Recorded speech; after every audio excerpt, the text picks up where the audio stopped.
అదే RTV app వార్తల్ని క్షణాల్లో చదివే అవకాశం ఉంటుంది. ఒక న్యూస్ పేపర్, ఒక టెలివిజన్ ఛానల్ మీ చేతుల్లో ఎప్పుడూ ఉంటాయి. ఐదుగురం ఈరోజు వెళ్ళి కలెక్టర్ ఆఫీస్లో బీ ఫామ్ సబ్మిట్ చేయడం జరిగింది.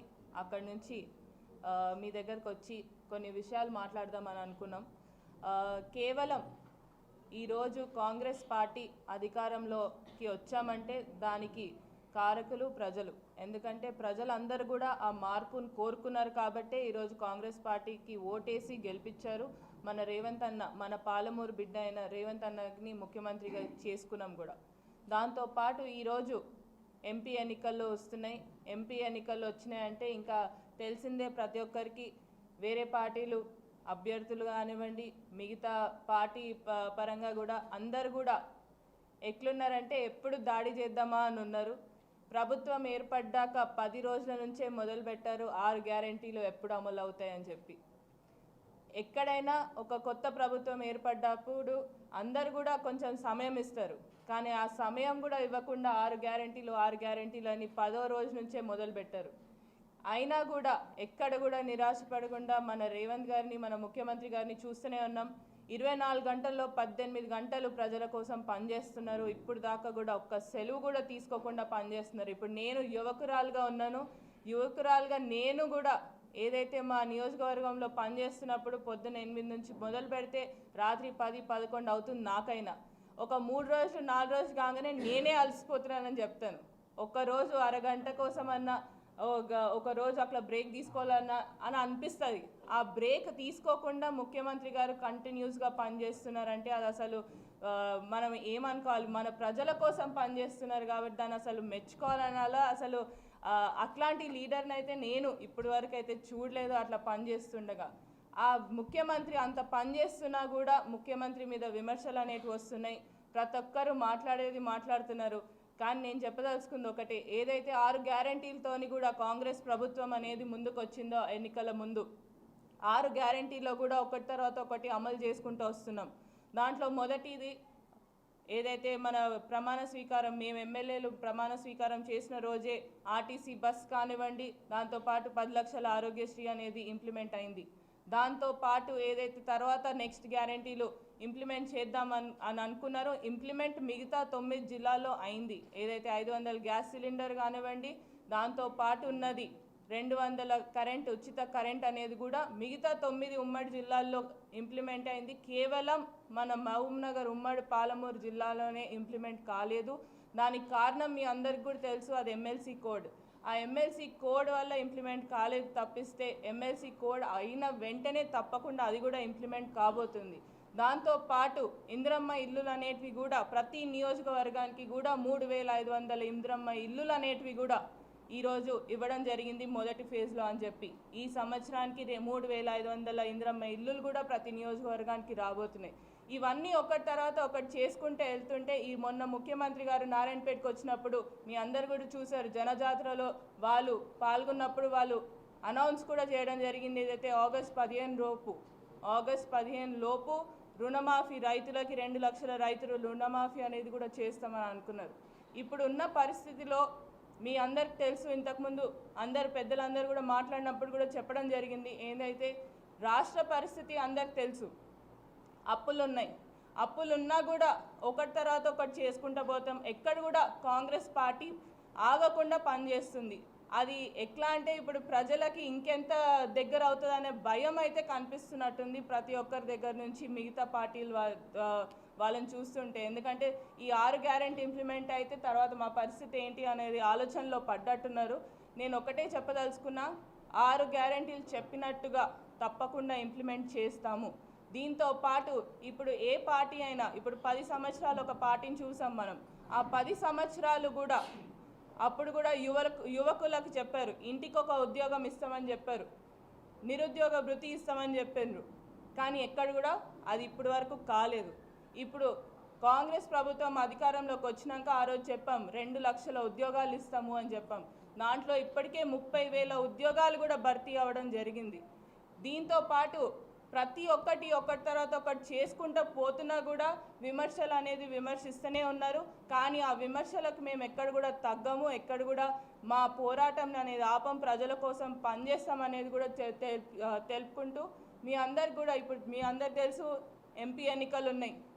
వంశన్న మా కాంగ్రెస్ అభ్యర్థి మన పాలమూరు నుంచి. అదే పాలమూరు నుంచి కూడా ఏడుగురు సెగ్మెంట్స్ కూడా కాంగ్రెస్ అభ్యర్థులమే గెలిచినాం. తప్పకుండా వంశన్నకి పెద్ద మెజారిటీతోనే గెలిపించుకుంటాము. దాంట్లో ఏ సందేహం అనేది లేదు. ఎందుకంటే ఆయన ఒక యువకుడిగా ఆయన ప్రస్థానం మన ఎన్ఎస్యుఐ నుంచి చూసుకుంటూ వస్తుంటే ఈరోజు సిడబ్ల్యూసిలో ప్రత్యేక ఆహ్వానితులుగా పెద్ద అది కాంగ్రెస్ పార్టీలోనే పెద్ద పదవి అని చెప్పొచ్చు. అక్కడి వరకు వెళ్ళారంటే ఆయనలో ఏదో చూసే కాంగ్రెస్ పార్టీ ఇది ఇచ్చి ఉండొచ్చు కదా. ఆయన పట్టుదల చూస్తుంటే మాకే ఇంకా పనిచేయాలని అనిపిస్తుంది. ఆయన చూస్తుంటే ఇంకా ఇన్స్పైరింగ్ ఉంది మాకే. ఎందుకంటే ఆయన చేసే ప్రతి పని కూడా ఎంత ఆలోచించి ఇది చేస్తే ఎలా ఉంటుంది, ఇది చేస్తే ఎలా ఉంటుంది అని ఆలోచించుకుంటూ ఒక మెట్ తర్వాత ఒకటి ఎక్కుంటే వెళ్తున్నారు. ఆయనను చూస్తుంటే అయితే నిజంగా ఒక యువకురాలిగా నేను కూడా చాలా ఇంప్రెస్ అయ్యాను. నాకు కూడా ఏంటంటే ఒక యువకుడు గెలిస్తే కూడా చాలా ఆనందంగా ఉంటుంది. మీరు అందరు కూడా చూడొచ్చు. ఇంకా పని అనేది కూడా చాలా ఎక్కువ తప్పకుండా జరగబోతుంది. పాలమూరు అభివృద్ధికి ఆయన తాపత్రపడుతుంటాం కూడా ప్రతి ఒక్కరం చూస్తున్నాం. ఎప్పుడైతే ఎలక్షన్లో తిరుగుతున్నప్పుడు కూడా ఇక్కడ ఉన్న ప్రతి ఒక్కరు కూడా చూస్తున్నారు. ప్రతి దగ్గర ఎవరు పిలిచినా ఎప్పుడు పిలిచినా వెళ్తున్నారు. ఎవరు ఏం కావాలన్నా చేస్తున్నారు. సో దీనికైతే ఎలాంటి సందేహం లేదు. తప్పకుండా కాంగ్రెస్ పార్టీ అనేది రానున్న ఎన్నికల్లో గెలవబోతుంది. నాది ఒక్కటే విజ్ఞప్తి పాలమూరు ప్రజలందరికీ కూడా, ఈ ఒక్కసారి ఏసారి అయితే ఒక్కసారి అని ప్రతిసారి అంటాం కానివ్వండి, ఈసారి అని అంటాను. ఎందుకంటే ఈసారి మన అందరం కూడా మార్పుని ఏ రకంగా అయితే పోయిన అసెంబ్లీ ఎన్నికల్లో కోరుకున్నామో అదే మార్పుని, అదే కాంగ్రెస్ పార్టీని ఇంకా కొంచెం బలోపేతం చేసుకుంటూ ఈసారి వంశన్నకు ఓటేయాలనేది కూడా కోరుకుంటూ సెలవు తీసుకుంటున్నాను అని చెప్తాను. మేనత్త నించున్నారు అని చెప్పి ఎక్కడ మేనకోడలు మేనత్తకు సపోర్ట్ చేస్తారని చాలామంది అనుకుంటుండొచ్చు. నేను ఒక పార్టీ నుంచి గెలిచానండి, కాంగ్రెస్ పార్టీ. ఈరోజు నేను ఒక పార్టీ నుంచి గెలిచాను. ఆ పార్టీ నుంచి గెలిచినప్పుడు నేను వేరే పార్టీకి ఎలా సపోర్ట్ చేస్తానని కొంచెమన్నా అందరూ ఆలోచించాలి. ఎందుకంటే ఈ రాజకీయ ప్రిన్సిపల్స్ అని చెప్తాను. నేను ఇంతకుముందు కూడా ప్రతి ఇంటర్వ్యూలో చెప్పుకుంటూ వచ్చాను. మా స్వర్గీయ తాతగారు చిట్టం నర్సిరెడ్డి గారు కూడా మాకు నేర్పించింది అదే, పార్టీ కోసం పనిచేయాలి. ఒక పార్టీలో ఉన్నప్పుడు ఆ పార్టీ కోసమే పనిచేయాలమ్మా, వేరే పార్టీల వైపు చూడొద్దు అని చెప్పి. ఆ వేరే పార్టీల వైపు ఎందుకు చూడాలి? ఇప్పుడు కేవలం అత్త ఉన్నదంటే అది ఫ్యామిలీ పరంగా అండి. ఇప్పుడు ఫ్యామిలీలో what ever family is family, రాజకీయం ఈజ్ రాజకీయం. At the end of the day పాలిటిక్స్లో ఉన్నప్పుడు మనం ఒక పార్టీకి పనిచేస్తున్నప్పుడు ఆ పార్టీకి ఫుల్ఫిల్గా పనిచేయాలి. తప్పకుండా నేను మీరందరికీ కూడా చెప్పదలుచుకుంది ఏంటంటే నారాయణపేట నుంచి కూడా నాకు వచ్చినంత మెజారిటీ కన్నా కొంచెం ఎక్కువనే మెజారిటీ వంశన్నకి ఇవ్వబోతున్నాం. ఇంకా ఎనీ క్వశ్చన్స్? డౌట్స్ ఇది ఒక్కటే డౌట్ అందరికి ఉన్నట్టుంది ప్రతి ఒక్కరికి.